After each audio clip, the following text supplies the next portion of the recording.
Hello, my name is Josh Atkinson, and you have once again stumbled upon my oil painting YouTube channel.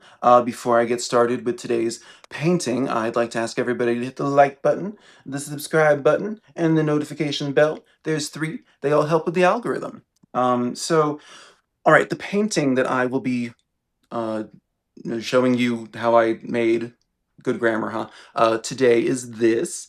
Like last week's, is an AI generated background actor. I'm using pre-existing AI because there is no ethical use of AI if you are making new AI, which I discussed in last week's video.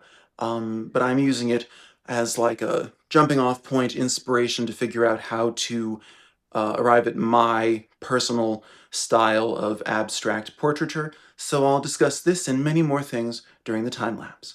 Okay, so here's our source image, AI generated, pre-existing AI generated teenage boy from some movie, I don't know.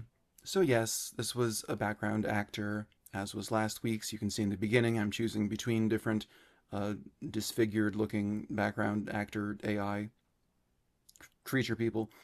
Um, One of the comments that I received last week was, don't make videos about this unless you've read up on it, because someone got real angry. A couple people got really angry in my comment section. And I will acknowledge that at least one of them was more up to speed about like how AI came to be or whatever. But that doesn't invalidate the points I made last week, that it is using up the Earth's fresh water, that it is taking jobs from creators, from artists, and that it is fundamentally unethical. I'll move off this topic in a moment and talk about art, but if you're creating artificial intelligence, you know, the next logical development of intelligence would be sentience, and people who know more about this than I do are, some of them at least, are saying that we've already passed that. After sentience would logically be free will, so that means that you can't, even if you want to call it ethical, you can't guarantee the behavior of something with free will. So that argument is out the door. And I don't need to read Marx to know that. But anyway, yeah, so it got heated last week, and I had to kind of sit with my response to that, which was like, I watched RuPaul's Drag Race, and the contestants will always say how much negative comments on social media like actually affect them. And I've always kind of been like, oh, okay, but that wouldn't happen to me, you know? So I got like three young men who were just playing dumb. They were trying to act like they don't understand how AI is plagiarism.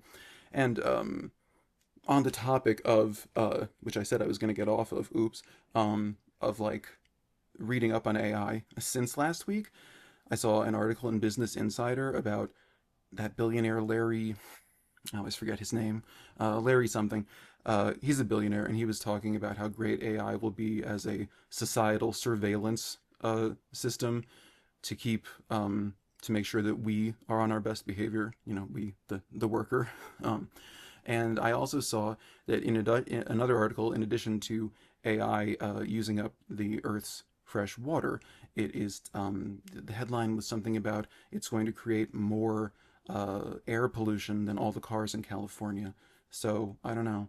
You can read up on it. You can know more about it. 2 plus 2 is always going to equal 4. There's no ethical way to generate AI. Once again, this is pre-existing. Now on to art. I am doing this because I want to get to a place where I can abstract a portrait but not lose its likeness. That's people, well, people use the term abstract and they mean non-representational, like Jackson Pollock or Rothko or Kandinsky. That's non-representational. Abstract is like cubism. It's a human because there's eye, nose, ear, mouth, but they're not in the normal places. I'm trying to get to that place but still retain a likeness, make it recognizably that person. So AI frees me up to do that because these people don't exist, and because it's, or at least it was at the time that this video came out that I screenshotted from. Screenshotted? Is that the correct past tense of screenshot? I don't know. but it wasn't good at making background actors. So, so yeah, at this point, I've overworked the painting. I could have left it where it was a minute ago, but I just wanted to do more with brush strokes. Um, this AI person, I'm afraid of saying something offensive about this AI person who doesn't exist, so that's kooky. But the AI made an overweight teenage male or male presenting individual, and so it created plump cheeks. It also has a hole in one of them for reasons that it maybe knows. Um, but when someone has a lot of facial fat, that that kind of robs you of the opportunities that you have to create like horrible, ugly, disfiguring angles, like I could do last week with the grandmother. Um, Older people are obviously going to have less facial fat, um, and that's going to create more peaks and valleys, more dark circles, more hollowed cheeks, maybe a more pronounced jawline, maybe skin that kind of hangs from places. Anyway, so so I was struggling to make this face my definition of interesting. I mean, the disfigured mouth and cheek and all that was cool, but it just, I don't know, it just didn't feel like enough for me. But the cheeks and the upper lip and the nose and the forehead, it was all just kind of blown out white, I don't know, pixels. So I tried going back to that, but it always robbed it of detail. Finally, here, what I begin doing is just winging it. Not winging it. I start adding shadows under the cheeks that aren't there in the source image because this person never existed and I'm abstracting it anyway, so I can do whatever I want. I'm trying to not be beholden to realism. So once I started doing that and playing around with a little brush and little brush strokes and just I don't know, I created dimension where there was none, and it helped the face look like a face, an abstract face, a kind of grotesque face, but a face.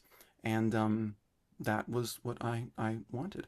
So I do one little thing at the end here where I just drag a brush from like his left eye tear duct, there it is, down his face. And yeah, I just thought that was cool. So anyway, this is a 9 by 12 inch oil painting on a sheet of canvas, and here's some detail shots.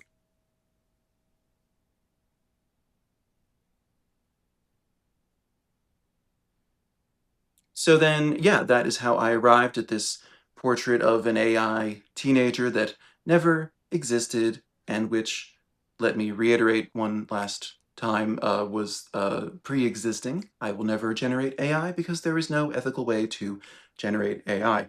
So, so yeah, I'm really thrilled with how it turned out. I know it's disgusting, but like, I don't know, baby, that's my channel. Like sometimes I want to do real, hard realism, and other times I want to do experimental abstract stuff because I'm not an algorithm. I'm not AI. I don't do just one thing. So what are you gonna do?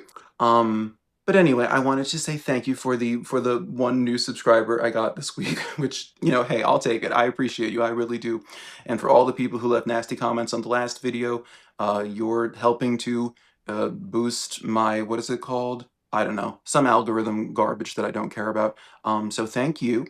And if you enjoyed this video, then you can check out last week's where we talk more about using pre-existing AI as a source to learn how to abstract a portrait, or the previous week, which was the Christmas week video where I show you how I arrived at the paintings of foil bows. So then, yes, thank you for watching. I truly do appreciate it, and I will see you in 7 days with something more, I think, more normal than this, whatever that means. And I don't know, until then, touch grass? Is that what the kids say? Sure. Okay. Me too. I'll do that too. Okay. Bye-bye.